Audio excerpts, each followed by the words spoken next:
Welcome to Gaming with Scott presents Marvel Superheroes, a character development session. In these sessions, we meet our players, learn a bit about them, learn more about their characters, and get a glimpse at what drives them in our Marvel Superheroes live play podcasts. What makes a superhero? What drives the human condition to reach outside ourselves and perform heroic deeds? What makes a hero? Or a villain? Are these heroes fueled by thoughts of the greater good? Or are they motivated by revenge and only strive to burn a path to the ones who hurt them and their families? We hope to answer all these questions and more just after the music. Good evening, ladies and gentlemen, and welcome to Gaming with Scott. This is a character creation session for Dan Gentry. Hi. Who's going to be creating a character within the Marvel Universe that's going to join our game. Hooray! Yay! Yay! Yay characters, yay universes. Yay characters, yay universes. I need to figure out how to get back to the other one. All right, so Dan, tell me a little bit about your gaming background. What was your first game? D&D 2.5, so AD&D 2.5. Wow, really? Yeah. Okay, and did you fall in love instantly? Was it the greatest game ever? Kind or of. you never played again? I played it a lot, mainly because my friends played it. What my big passion was playing Mech Warriors with the minis where I got to design the mechs and then blow the crap out of each other.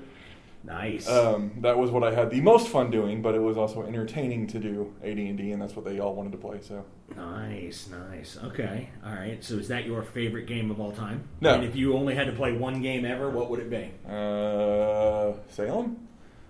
That's a video game. That's not a role-playing game. I'm not saying that we hate you for that. I'm just saying, by the way, Salem, the game, is horribly addictive, and I hate you for that, Dan. I just thought I'd let you know. You're welcome. Yeah, it's really good. I don't like it. God, if I had to play one ever only, as much as I hate the character creation process, because the setting has so much variability, it'd have to be Shadowrun. You're a man after my own heart, sir. That makes me a happy camper. And now, typically, we have only done one, and we're about to air it. We're recording this at in the middle of September, actually the beginning of September, and in October we're going to drop our first side quest. Oh. And the first side quest is one that Marty ran. Oh, okay. So yeah, that had to be interesting. It was very interesting. So the side quests are things where we do other games. Yeah. And we've only done one set of side quests so far because our podcasts and the listeners have been so riveted and so riveting that so far we haven't had to do anything. But what happens to Dr. Wells? What happens? I want to know. And there it is. So those sorts of things are exactly what we're looking into when we do a side quest, when we need a little bit of break. We just finished our first chapter. This will likely go up soon, right before the episodes with you start airing. Right. And that will likely be end of December, beginning of January. Okay. Cool. So, Shadowrun, a man after my own heart. If we do another side quest, I will likely run something with Shadowrun or have someone else run. I will be there with bells on. Absolutely. And other things, Yeah, but also right, bells. But also bells, yeah. Because I do typically I'll be there with bells on, and they're like, oh, yeah, only bells. And they're like, oh, no, okay. Is it one really large bell? No, the little teeny tiny ones that I'll have one, maybe two of them on. Right. And they're like, oh, God, cover that up. So, okay. Tell me, what is your comic book, finger quoting, what's your comic book background? I've seen the cartoons, and the only comic book I've really gotten into is Suicide Squad. Not a bad comic book. Right, and Harley Quinn. Okay. And that was for a hot minute. She crazy. Oh, my God. I'm just a Joker looking for my Harley Quinn. Right on. Fair enough. Now. Minus all the physical abuse. Okay, I'll give you that. Now, are you a fan of the Joker or Harley Quinn? I'm a fan of Harley Quinn. Okay. I just use that reference because it's... Well, I do... I love the Joker. As a bad guy, as a villain, he's amazing. Which Joker is your favorite? Comic book or movie? I didn't ask that. I said, which Joker is your favorite? Probably Death in the Family. Okay. Right. That was good. Right. Right. And then when they went into Suicide Squad, and spoiler alert, with the face. Yes. And like when he comes back to get Harley after she's gone through that growth period of him being gone. Right. And like drags her up into the cell, and he's like, "You're not the only one. Yeah. You thought you were." And she's like, "Screw you." Yeah, right. And, there we go. God, just I loved the Joker from that period. And then also how it played with Harley, how she grew into her own person. She was still nutty foo-foo. Right. But she was like a whole person on her own without the codependency of the Joker. That is actually a fantastic response. That is absolutely wonderful, and it gives both myself and our listeners some background into the depth that you may or may not have gone into, be it comic books or the Marvel Universe or whatever the case may be. Who was your favorite portrayal of the Joker? Like actor? Yes. Gotta be Heath Ledger. Okay, I'm scratching that one. That's everybody's favorite. I know, okay, right? I thought Jack Nicholson was the greatest great. Joker that ever could be, and I thought when the Heath Ledger version came out, screw this guy. It will never be better than. Okay, so setting Heath Ledger aside because he is indisputably the greatest portrayal of the Joker I've ever seen. Yeah, ever. Right. So taking that off the table, who's next? Okay, so I didn't watch the TV show very much. I was going to ask you about Cesar Romero.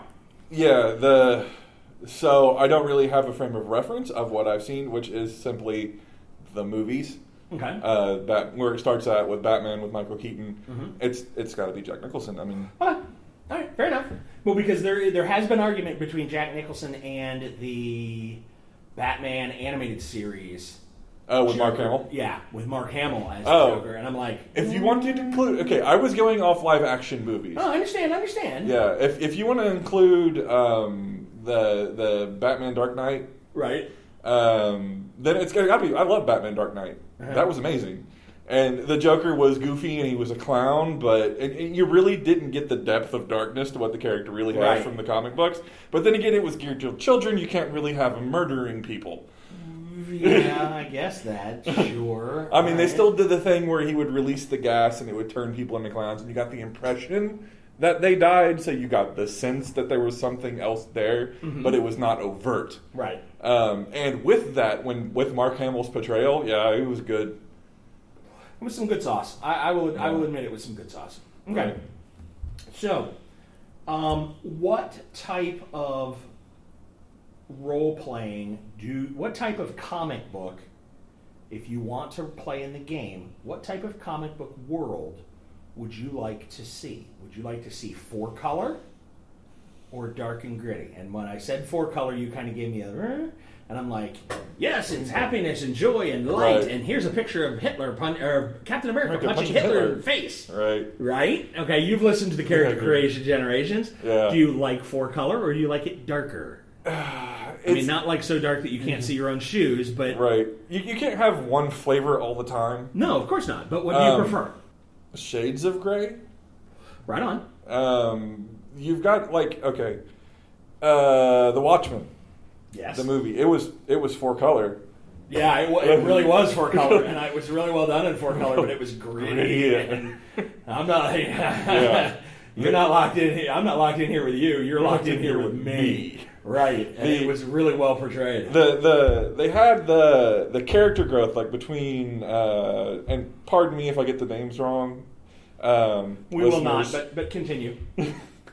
Owl, right? And then the lady he was with, when it goes back in the flashbacks and they're all happy and everything, they're together, and then things take that horrible turn. Mm-hmm.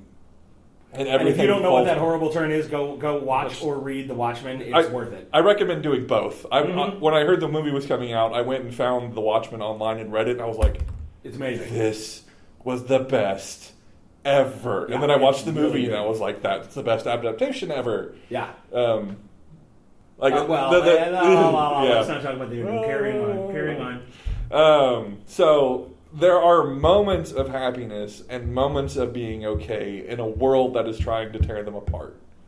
Right. And that's more true to life. Now, granted, Nixon's not the emperor of the United States or anything, but... Ooh, good plot idea. I'm writing that down. Go ahead. Ruh-roh. Yeah. As long as it's Rhett Nixon's head in a jar. That's yes. like... I'm back. Yeah. Hey, thank you. That's more what I like to play, something with depth.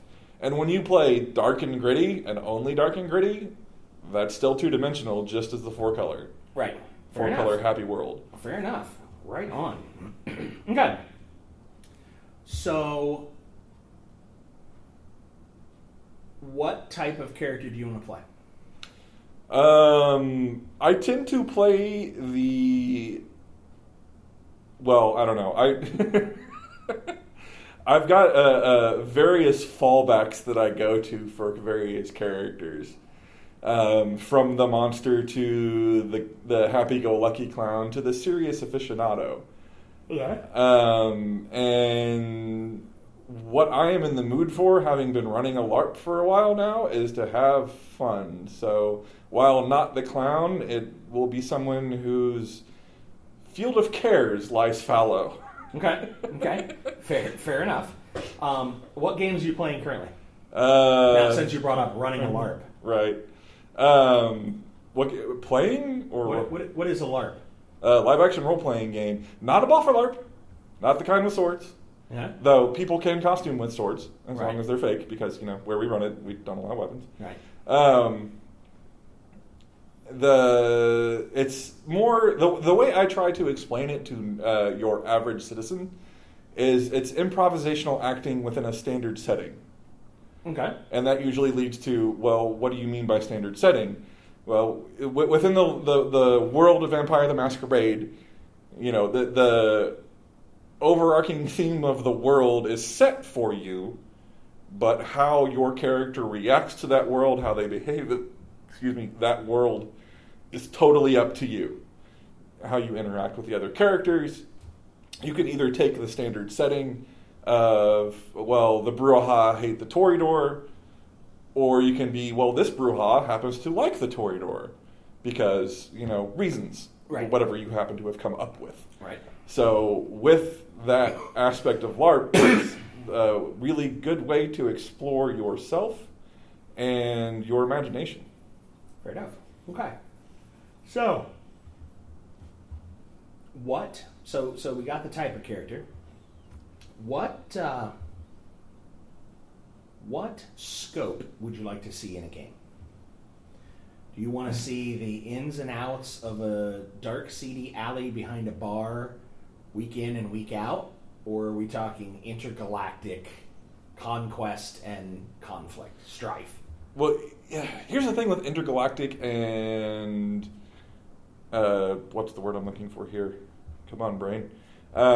Epic scale stories. Uh-huh. They can be very difficult to maintain the scope of. And I like to focus on what happens with the characters wherever they happen to be.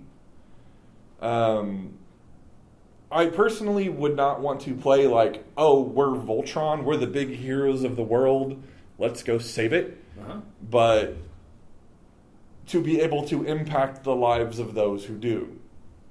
Okay. So while they're off fighting Galacticus, or is that Galactus? Galactus, apologies. That's okay. Please don't get out the pick fortune torches. That's okay. They won't. They'll forgive you for your character gen. Okay. They sat through Josh Jackson's character gen, and he was like, "I know Nightcrawler and Spider Boy. Is it Spider? Oh, Spider-Man. Okay, Spider-Man. He grew up. Sorry, yeah. Tarantula guy. Yeah, Tarantula Boy and Spider Person. Yeah. So the grand galactic scales, like we saw in Guardians of the Galaxy, Loved it. and Avengers. Right.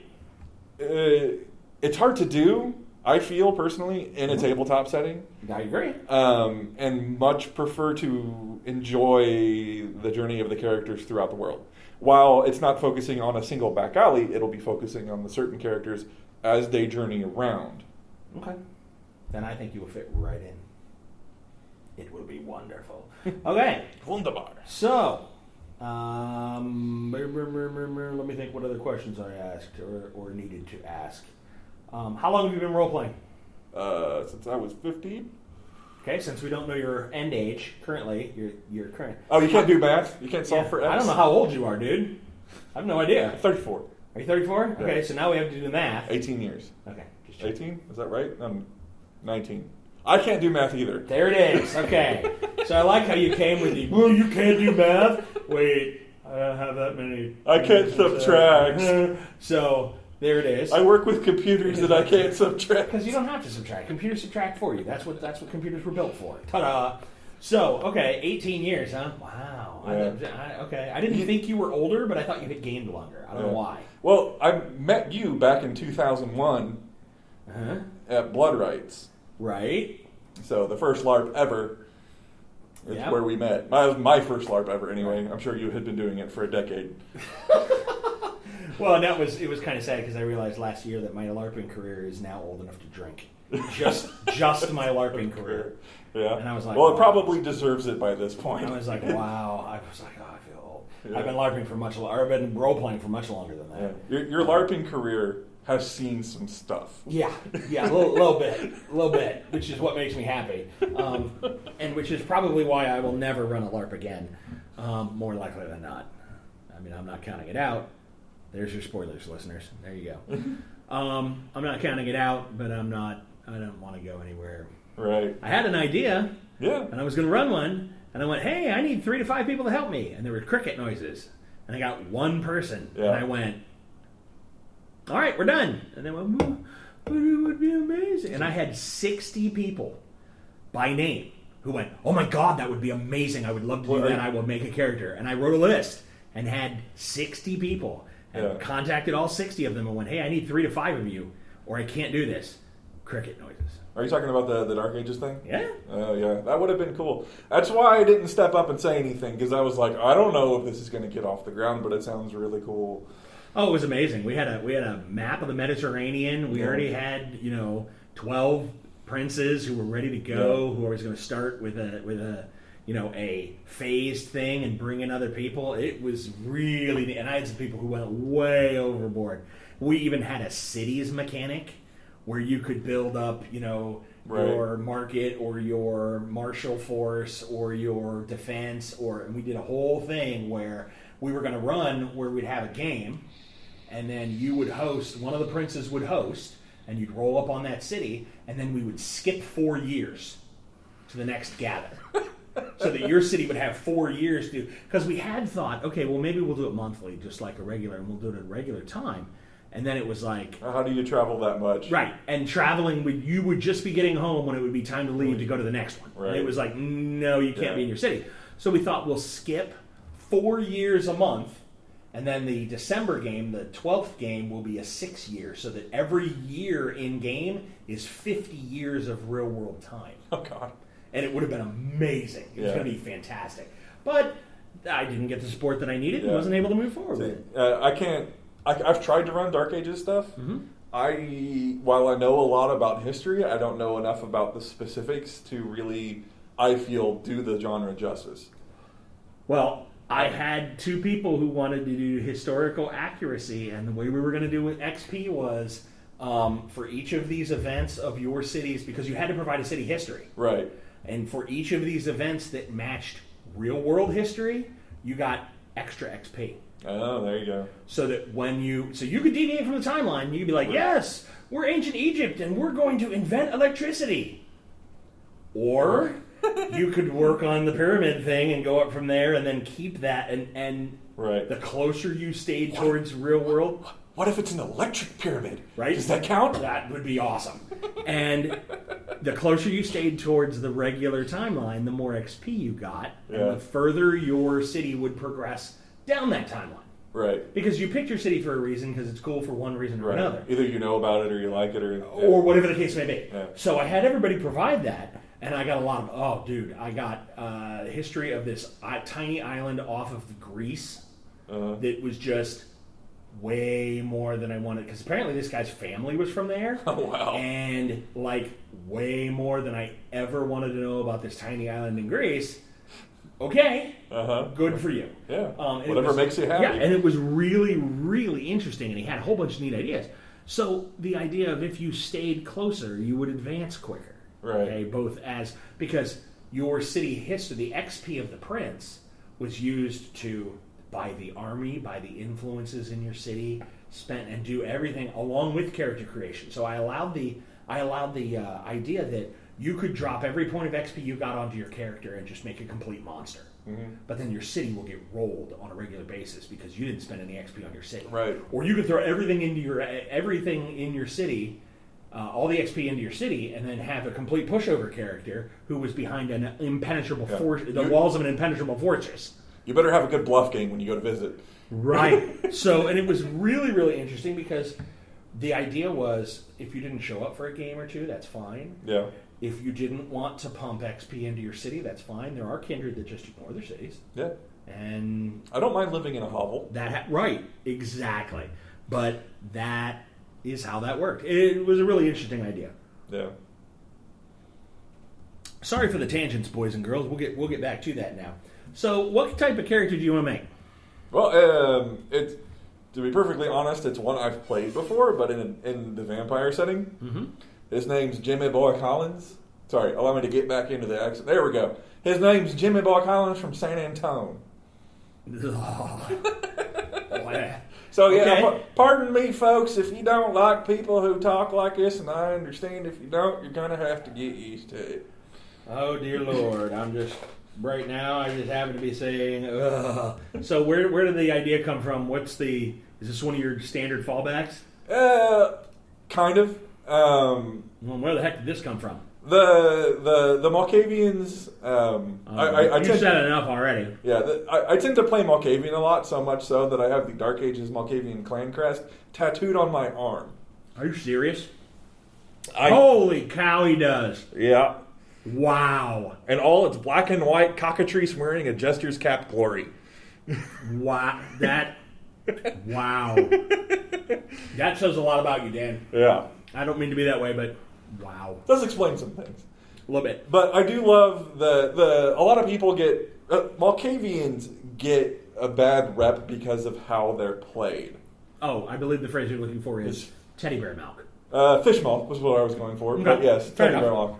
Either way. Because the best portrayal in it, and please feel free to install the game after I mention it, is Vampire Bloodlines.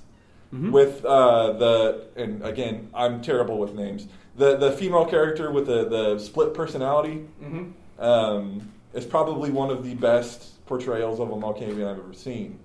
They are scary, but they are also funny. Right. It's your Joker. Yeah. You can play all different sides of a personality with one character. Mm-hmm. You can go from, hey, how you doing? Good. That's great. You know what? I'm going to go get some Chinese food. Yeah. Nice. All in one conversation. And it really lets you do a bunch of different things. And Jimmy was the LARP that I played Jimmy in was the first LARP I played after a long hiatus. Mm-hmm. For reasons I won't go into, but it was about 4 or 5 years between one LARP and the LARP where I played Jimmy. And it was just sort of an off-the-cuff, like, hey, I'm going to do this. Jimmy was he was a Border Patrol agent down from Texas, moved up to Indiana because he needed to protect those Indianans from the Michiganders coming down south trying to evade the borders. Okay. And, that's not good. Michigan's actually part of the United States. That don't matter. Okay. They're the way they got everything set up there, they might as well be another country. They got all them woods, and then there's Detroit, which is a post-apocalyptic wasteland. Fair enough. Fair enough. We don't need them coming down here and raiding us for our corn. We got enough corn. We'll sell it to them. It's all right if they had money to buy it. Nice. So, Jimmy can be a little casually racist. And I apologize for that now. Okay. So fair enough and good to know.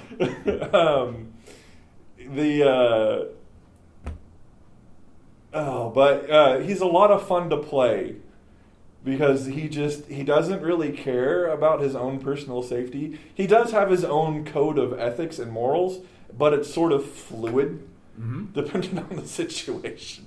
Nice. All right. So give us an example of that.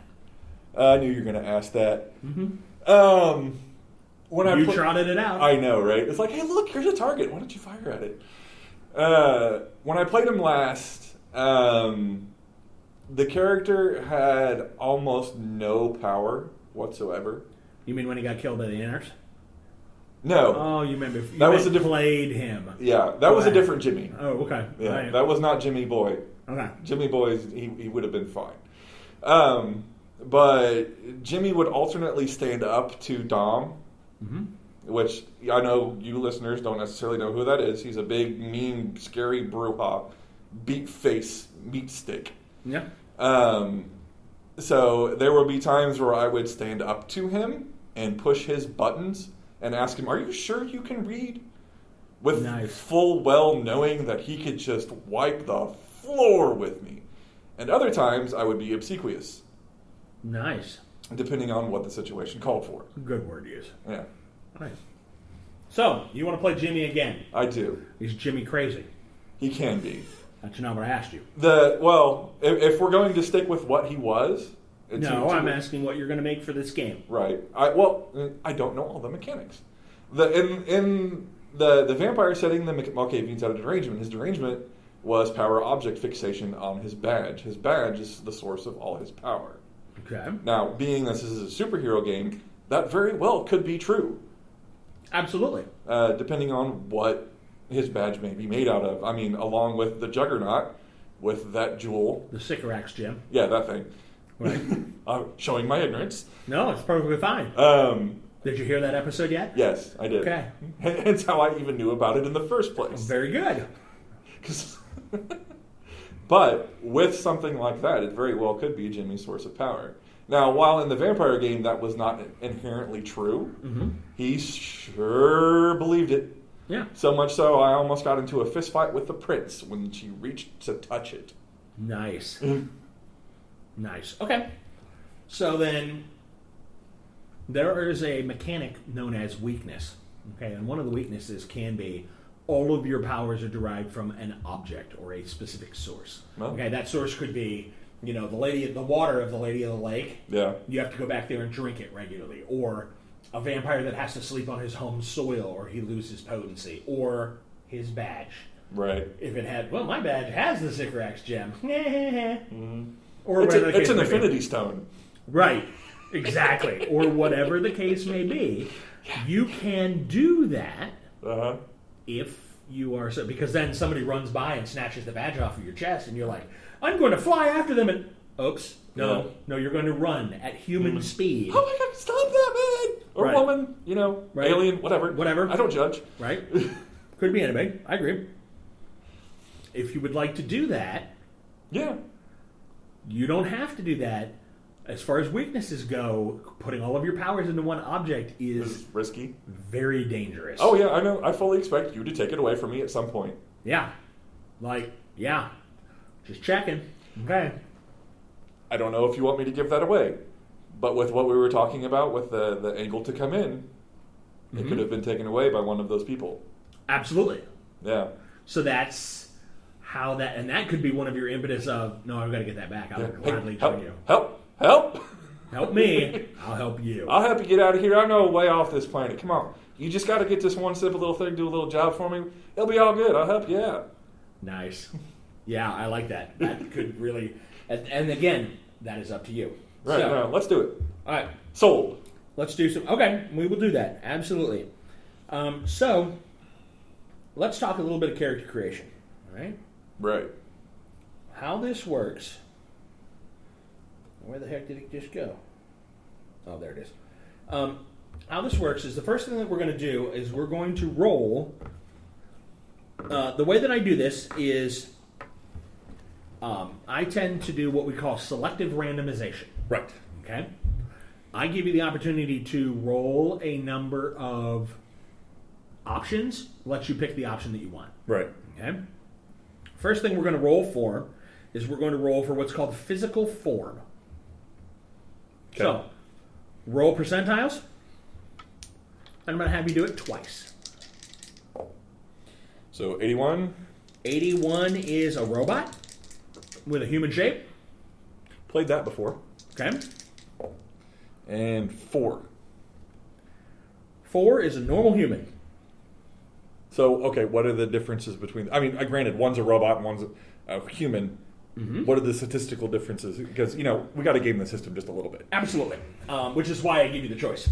A normal human is listed as the body is completely normal and possesses no detectable abnormalities. Any power the heroes possessed have left no physical mark on the body.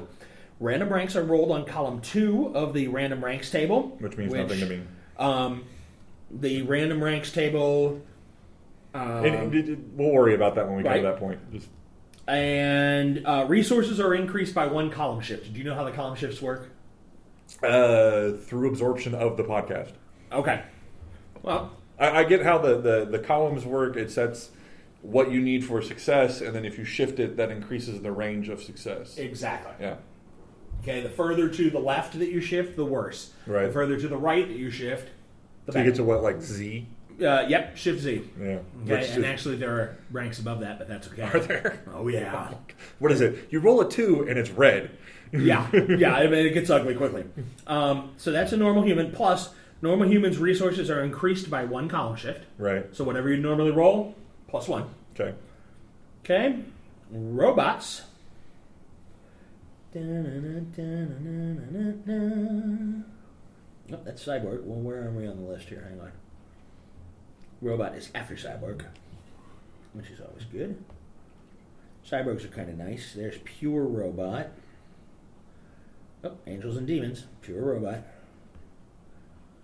Okay. Yay for human shape. Pure Robot, human shape. This is a completely mechanical being that's patterned after a human body.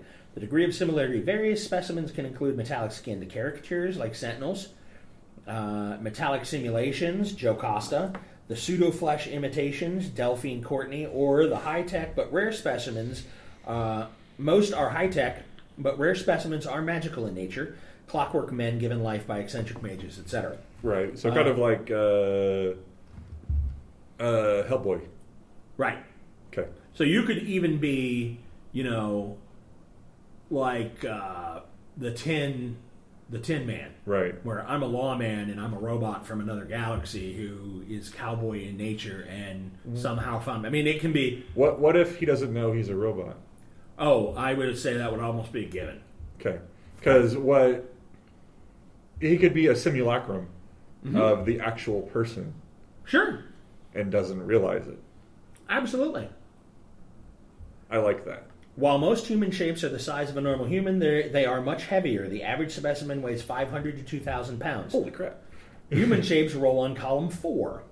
Initial popularity is 0. Human player character robots possess self-repair facilities that simulate normal healing.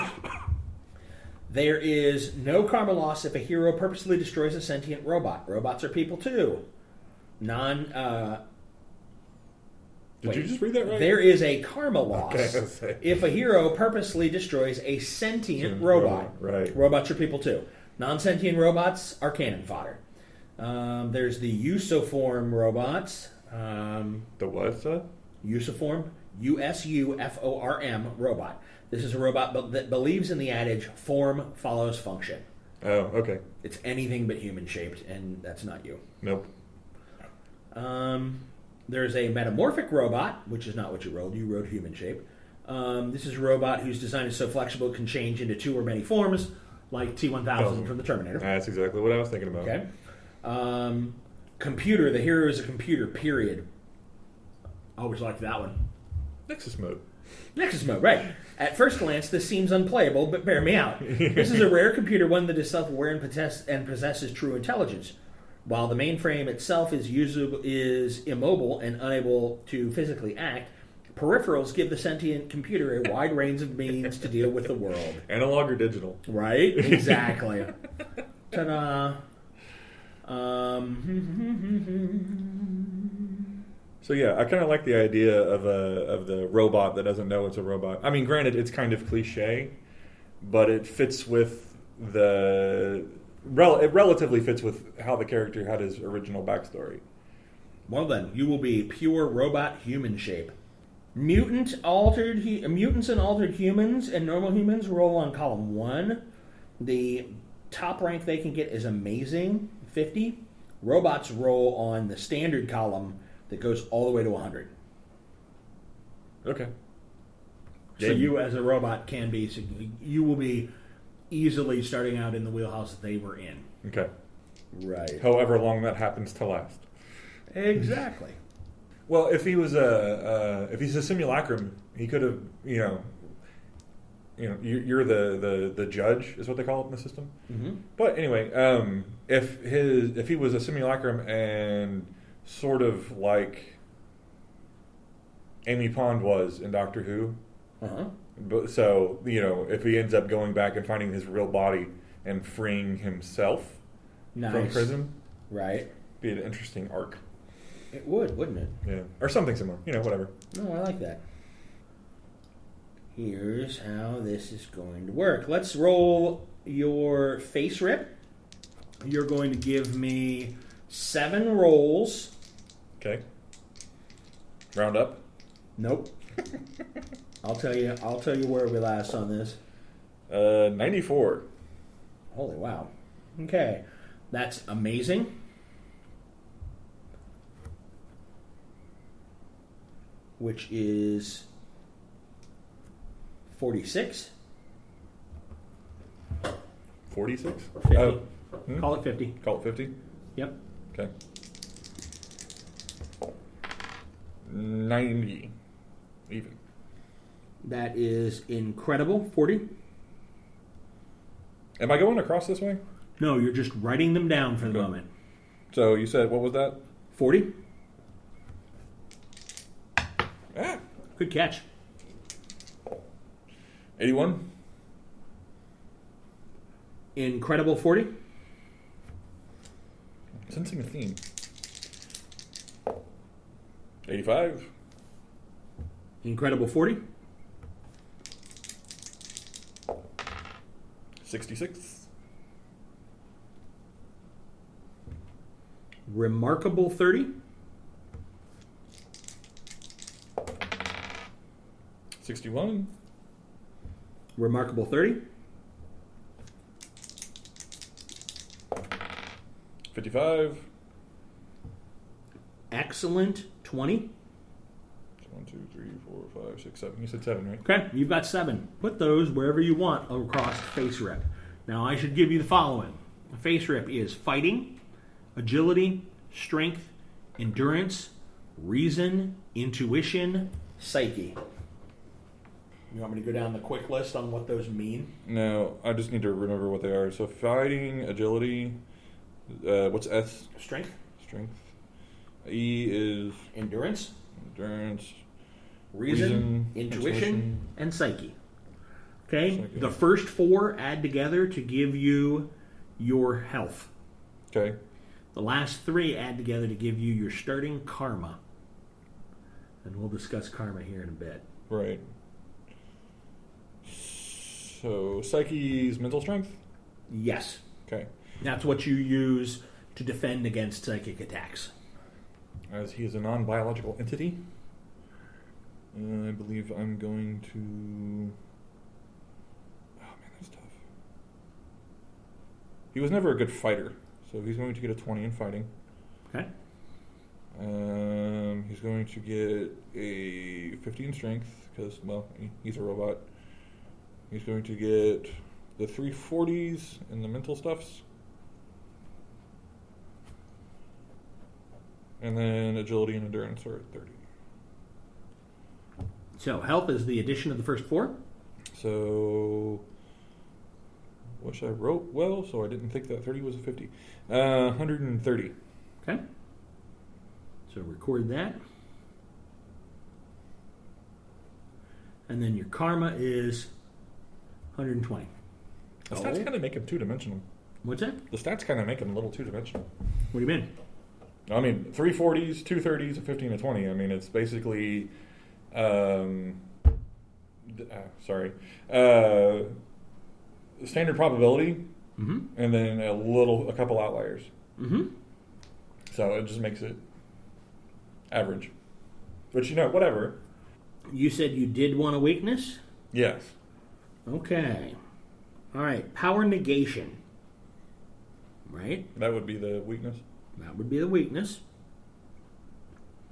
The hero's powers cease to function when the hero is removed from the stimulus. The hero's primary abilities are also affected. These drop 1 column shift per 10 turns until a minimum rank of typical is reached for all of them. Oh, God. Okay, typical is a 6. If the hero is beyond the 20-foot limit, if the item moves outside of the 20-foot limit, but tries to use his powers, certain uses of the powers automatically fail. Any power that acts on a target cannot affect a stimulus. The stimulus, in other words, you can't use your powers directly on your. Even if like somebody grabbed your badge and you were like, "I've got telekinesis, I'm going to just snatch it out of their hands." You can't use your power on your badge to be like, "Yoink, no, crazy lady." Yeah.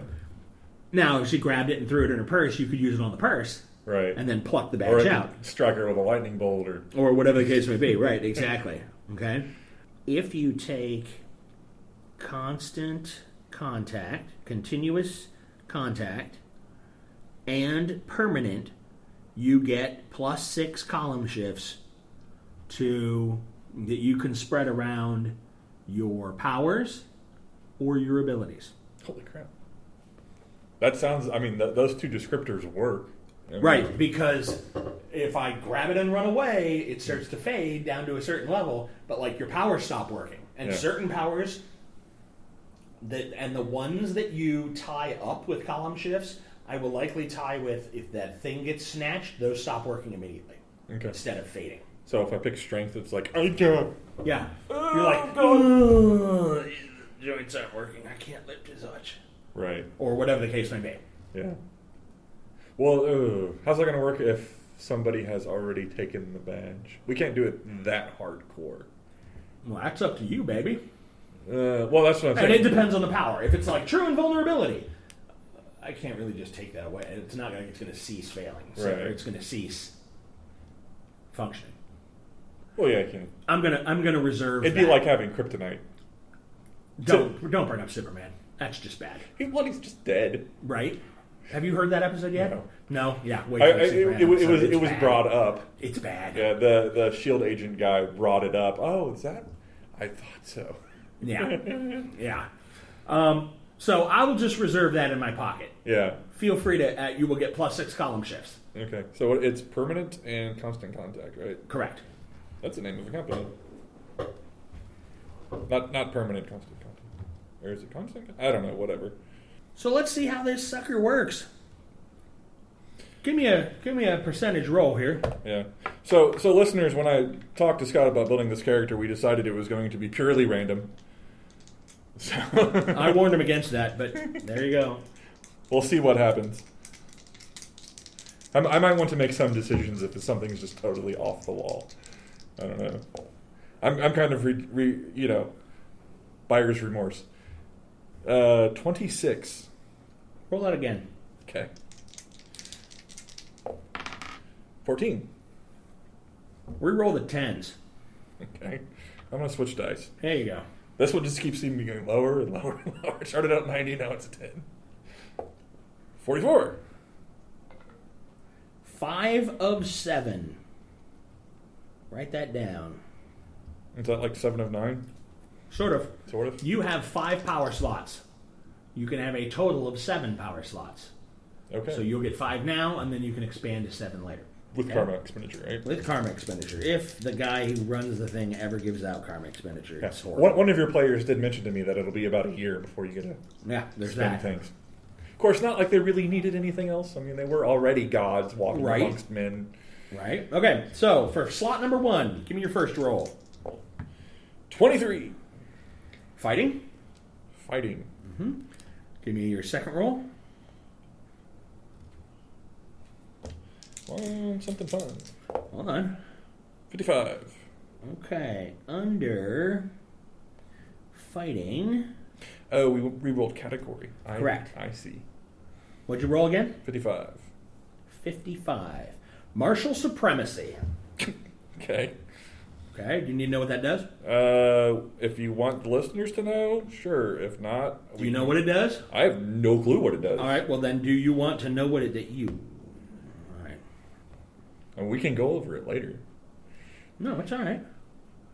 No, I mean, I suppose you do have the magic editing wand, so. I do. Ta-da! All right. Oh, there we go. Oh. Martial supremacy. In the martial superhero game system, fighting is considered an ability, not a power. However, this power increases a hero's a hero's already mastered martial arts to a talent in the game system to dramatically higher levels and allows him to perform actions that would otherwise be impossible, like splitting a battleship in two with a single karate chop. With my fighting of 20. With your fighting of 20. Okay, so let's roll to see what your second power would be.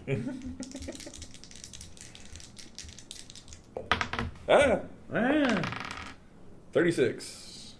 36 is a magic. A magic robot. Right. Okay. Roll. Yes. 50 even. 50 even. Power simulation. Power simulation. This is not an actual magical power.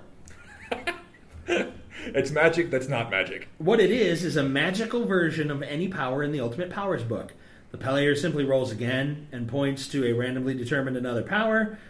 Such power is then considered to be magical in nature and follows the rules for magic rather than relatively normal power. For example, whereas Cyclops can simply open his ruby eyes to unleash a glowing kinetic bolt, a mage in the magical equivalent must go through the motions of casting a spell to achieve the same effect. Did I just get what Caesar 1 has? This can be a problem for a mage if the mage is in a combat situation, but no one said that a mage's life was easy. Yeah, right. Once this magical power appears, the player rolls again to gain an actual power. Any other powers the players gain should also be considered to be magical in nature. Okay. This may require the player to rethink the concept of his developing hero. Not really. Okay. Well, I don't know. It's weird to have a robot with that, though. Right? But one of my original goals when I first played the character was to have the first 2 levels of every power in the game. Nice. So this kind of dovetails into that quite nicely. Nice. Okay, well, let's see what your other power would be if you want to take all magical. Apparently your badge is magical. Yeah, 90. Or 9. 9. That's a 9. That's not a 9. Detection power. Roll again. Roll again? Yep. Oh yeah, for the actual... Category, then the actual power. 80. Energy detection. So a magical form of energy detection or fighting. What? So we have, at this point, rolled you up 2 random powers. Yeah. You get to pick one of those 2 to slot them into slot number 1. Oh, we've rolled up 3. The second power that we read was the magical power that said we had to roll up. It simulates another power, only that makes your entire character magical in nature. Oh. Oh, so you only get 1? You roll up 2. No. With power simulation, you only get 1? You only get 1, but it makes the rest of your power selections somehow magical in nature. Okay, so if the rest of if they're all magical in nature, that means you have to cast all the things all the time. Yes? Right. But you can, what we will do next is we will roll just like normal. Yeah. Okay? And let's say you roll flight. Instead of being wings, it will be magic in some form. It will be magical flight. Or magic carpet ride. I can't sing. Or levitation, or whatever the case may be. Oh, let's take... You wanted to do totally random. Well, that's what I thought we were doing. That's just like writing stuff down.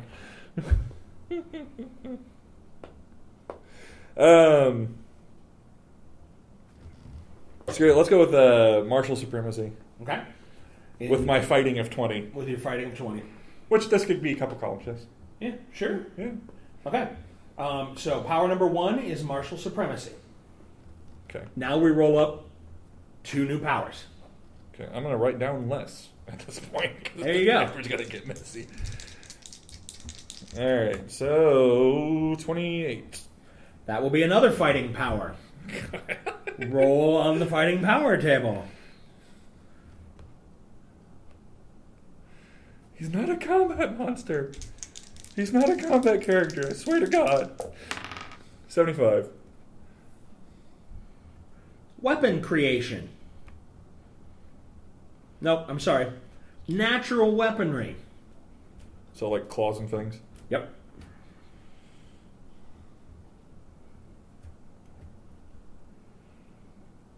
Okay. Roll again.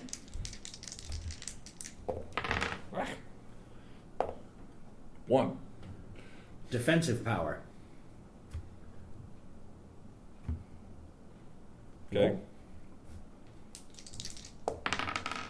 79. Resist magic.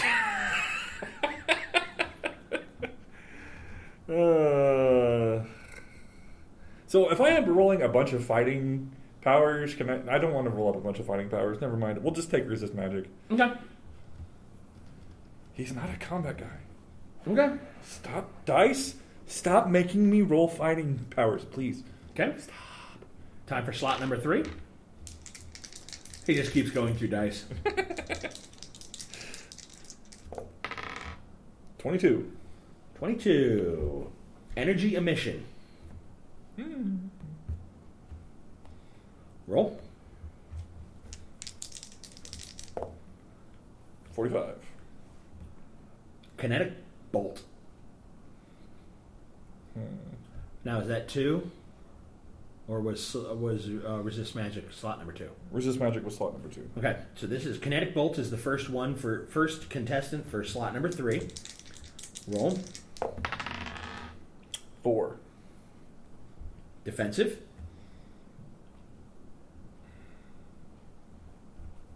Okay. Roll again. 23. Force field versus emotion.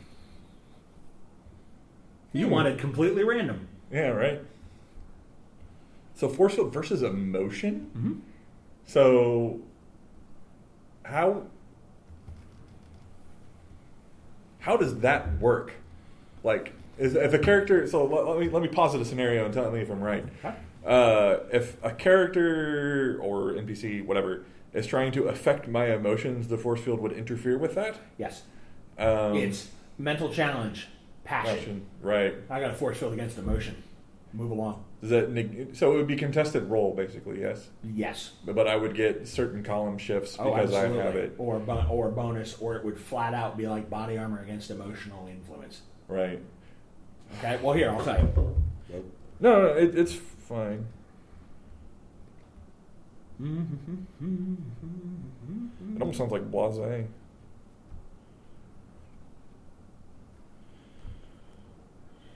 All right. Force field versus emotion attack. This is the field effect version of D11, which is on the next page. Resistance to emotion. Okay? So it's a field effect.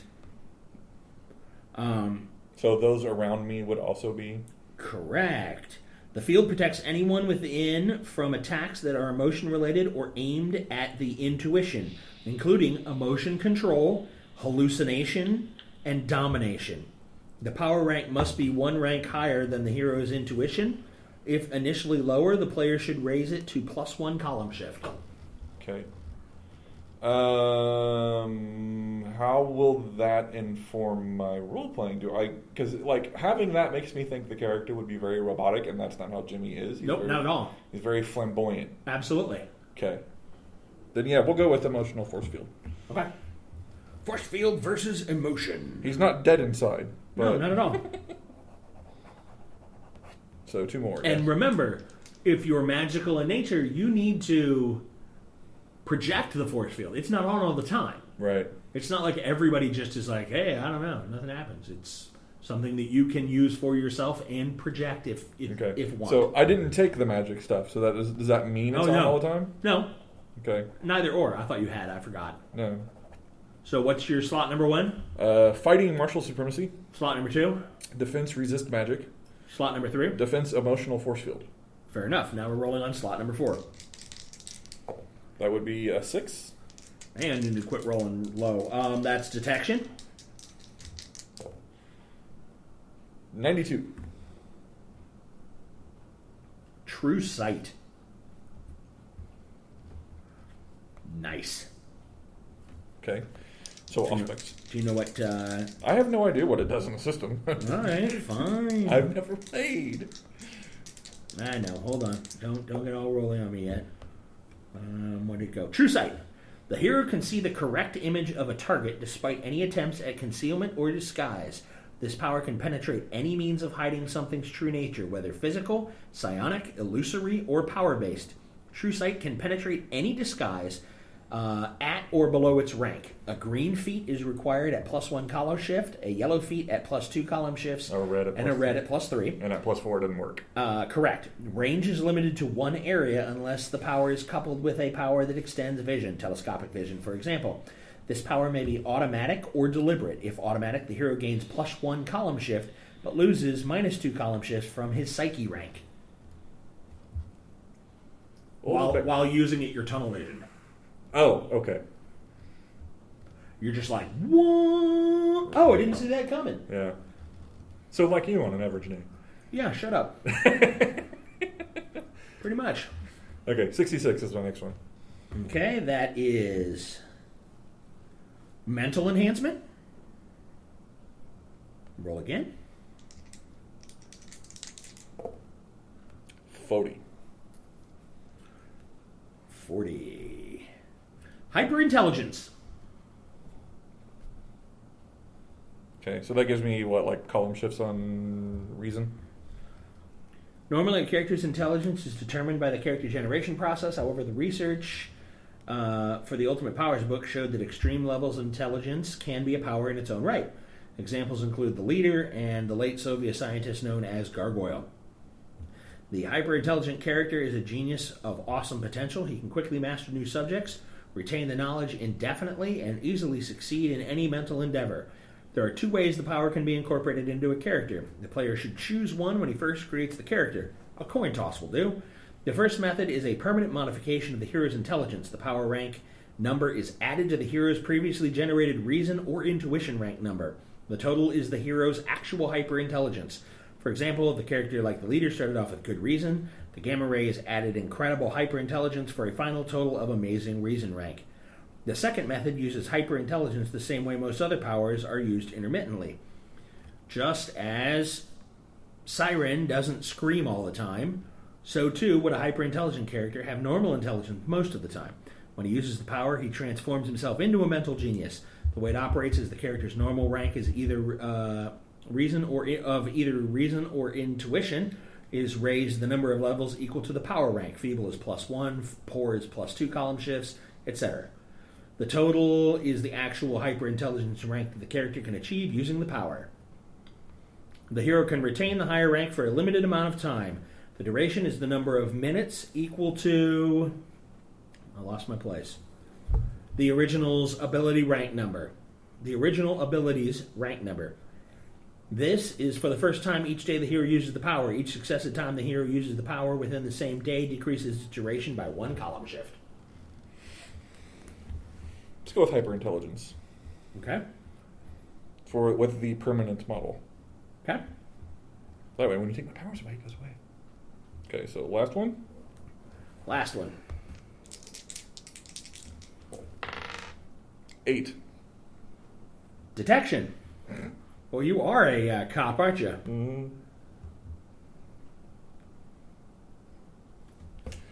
That'll be 49. Microscopic Vision. Kind of self-explanatory. Yes, it is. Okay, roll for the second one for slot 5. Ought. Travel. Always love travel powers. 66. 66. Teleport self. You want to go with Microscopic Vision. Really? Mm-hmm. Really? Yep.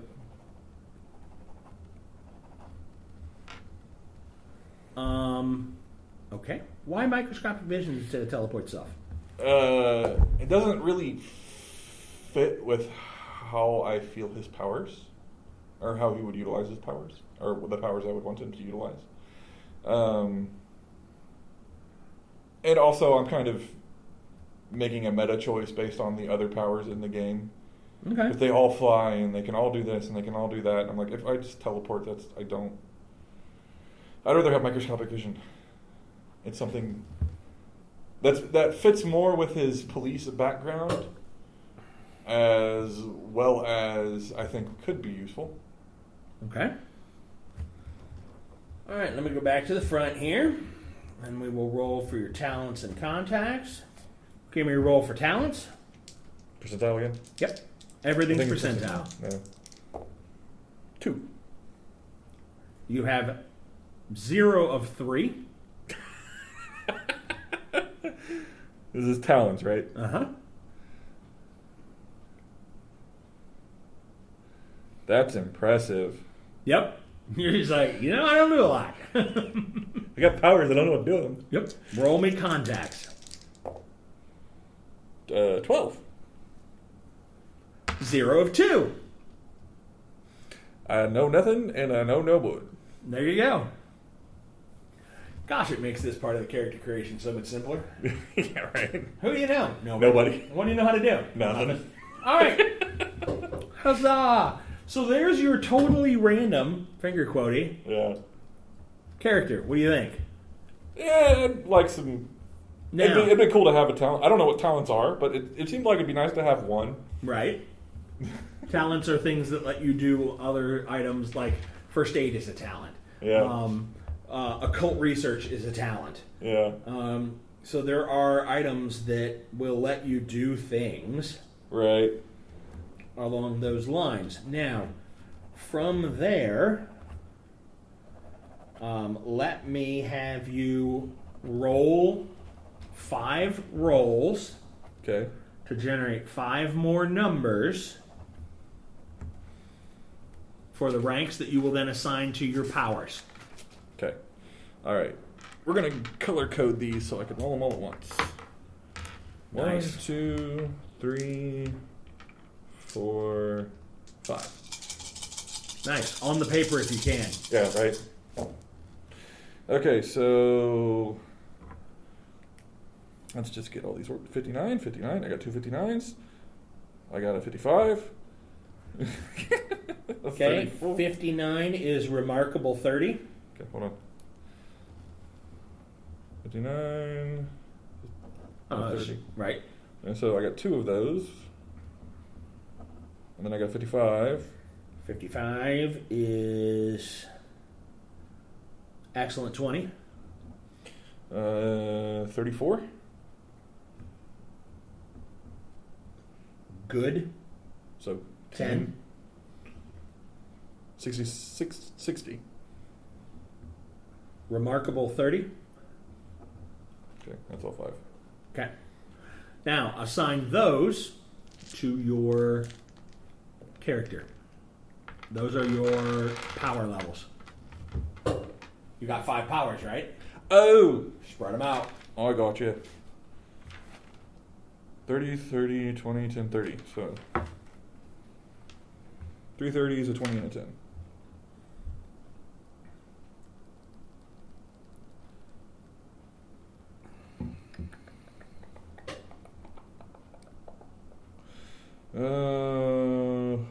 I think I'm going to pick the 10 first. I think the 10 is going to go to hyperintelligence. Now remember, that will be the number you will be adding to your intuition or your reason. Right. Permanently. Right. So it'll make those a 50. Okay. All right. I mean, I could make it a 30 and make it a 70, but Right. I could. Moving on. Okay, so that makes... We're going to make resist magic a 20. And then everything else is 30. So that simplifies things.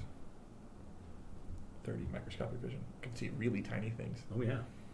And they're not there until he observes them. Exactly. Precisely. Now, you have +6 column shifts Right. to apply to everything, and then I want you to roll 1d10. Okay. And you say +6 column shifts. That's adding 10 to any... Negative. Okay. Just trying to... Should I just write pluses next to things I'm making with column shifts? Because this is...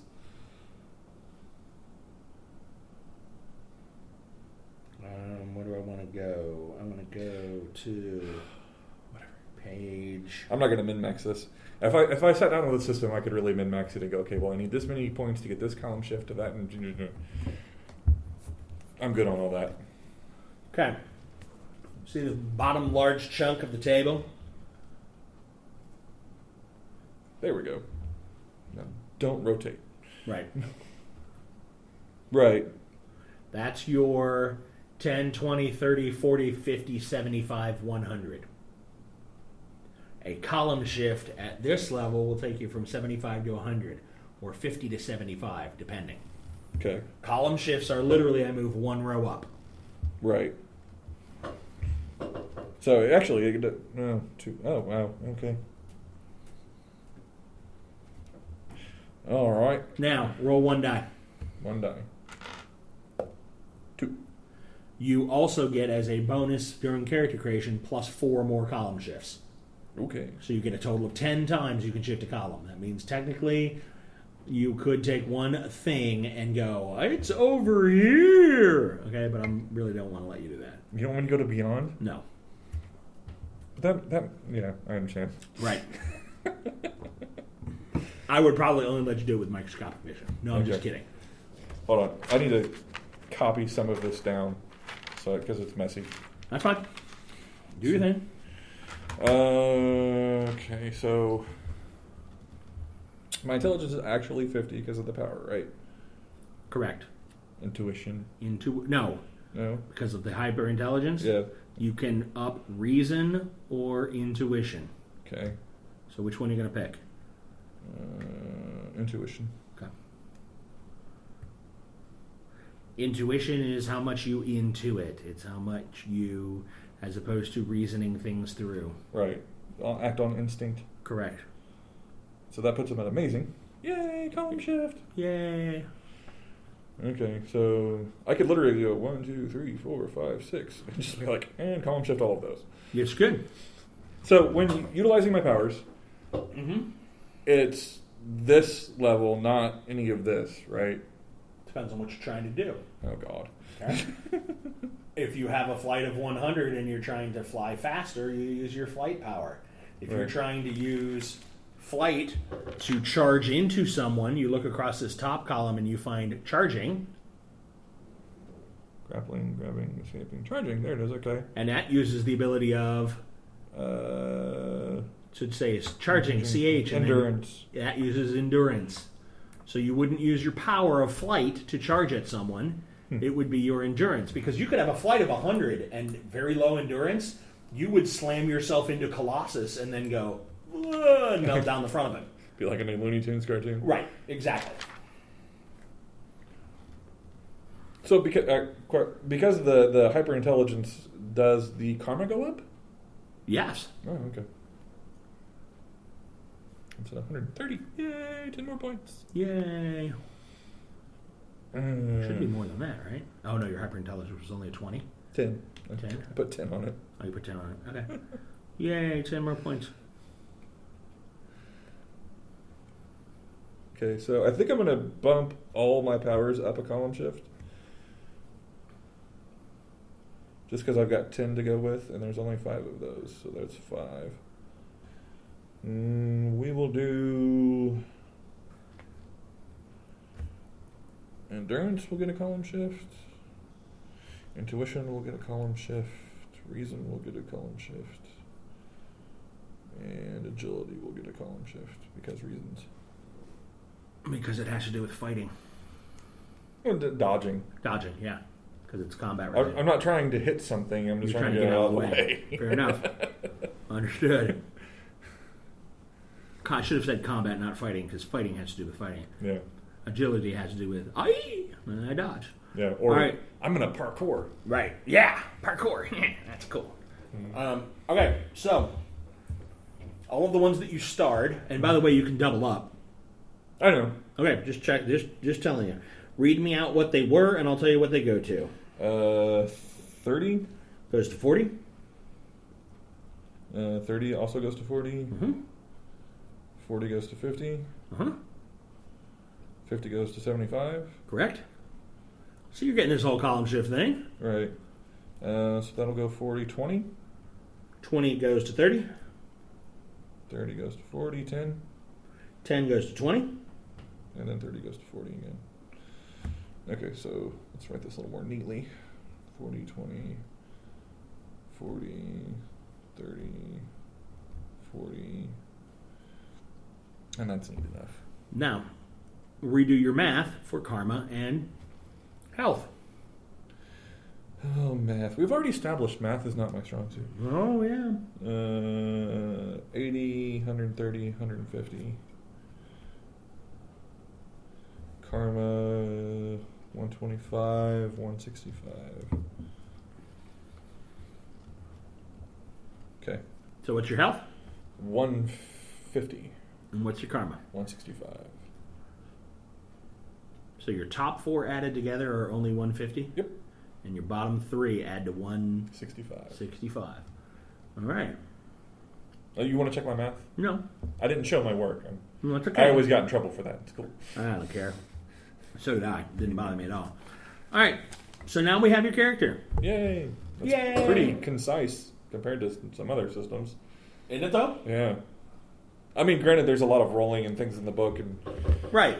But the kicker is, okay, white is failure, green is a success, yellow is a moderate, and red is an exceptional. Right. Okay. So sometimes, for example, if you're trying to do shooting, okay, then the 3 green, yellow, red are listed below shooting. Agility, and then you get...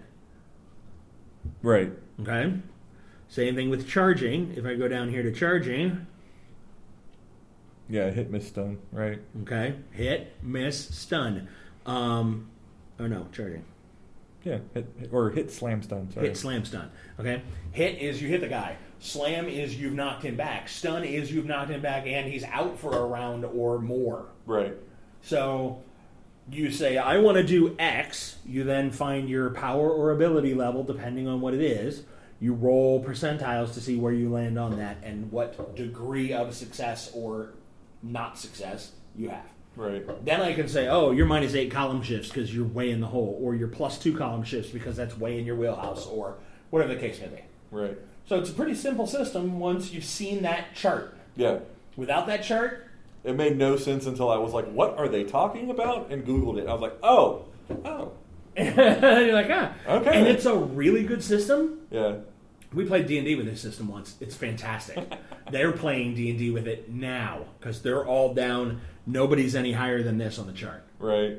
They're all down in here and all whining. Well, 2 of the 3 are whining. Yeah. And it's really, really good. Now, how do you want to bring in your character? Well, you're talking. They are on. They're on a planet that is extremely limiting of their powers. Right. And there are factions. Uh-huh.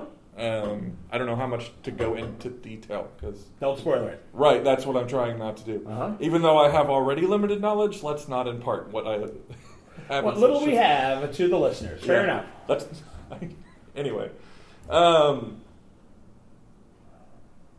He could be the victim of one of the factions, especially the ones that wanted to gather people. Or you pick the faction. Let's just say that someone wanted to recruit him. Okay. And he went with it for a while. Because, Mm-hmm. hey, whatever, it's all good. Oh, you're going to help me out around here? You're going to try to help me get... Oh, you're going to try to get me home. That's great. I'd like to go home. I miss Texas. That's Okay. a fun, good state. All right, well, what you want? What you need from me?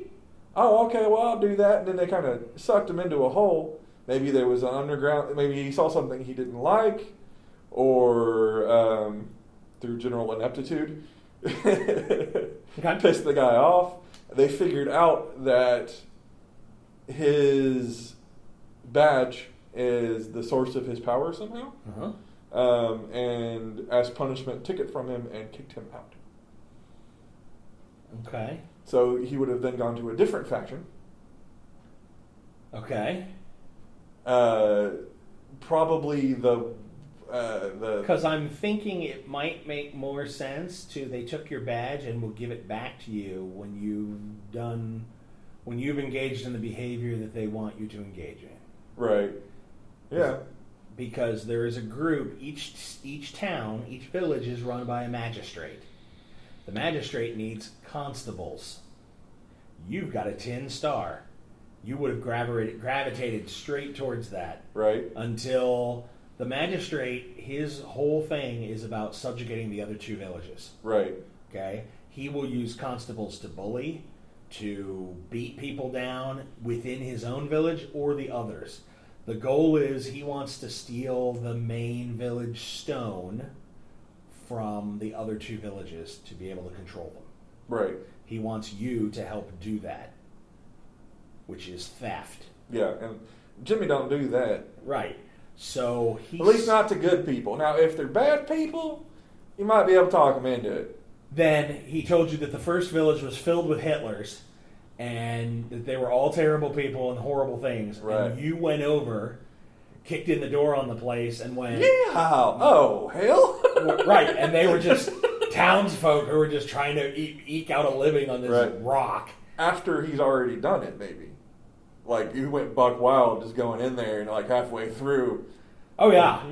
Oh, yeah. Tore down the thing, just toppled buildings and went, oh. Yeah.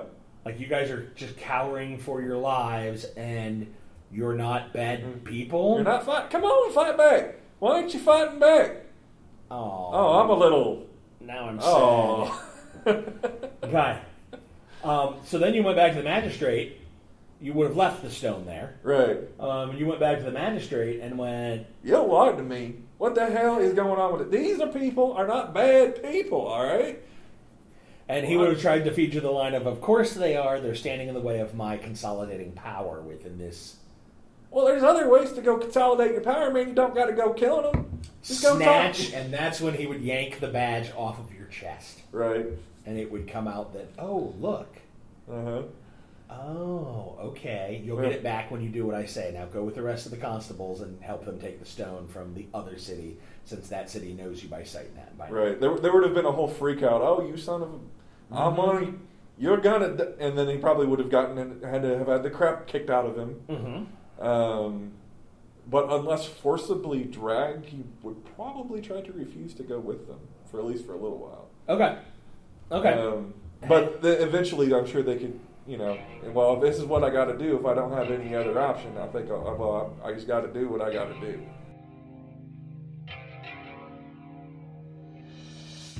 And that's it tonight for us on the Gaming with Scott podcast. You can always send us an email at gamingwscott@gmail.com or catch us on Twitter. Josh Elliott is at Asmodee369. Dan is at Malkware. Josh Jackson is at ActionJack853. And Rico is R1CO. Me, Scott T, at GamingWScott. This is a Southgate Media production. Remember, be the superhero you always wanted to see in the world. And as always, you will be hearing from us real soon.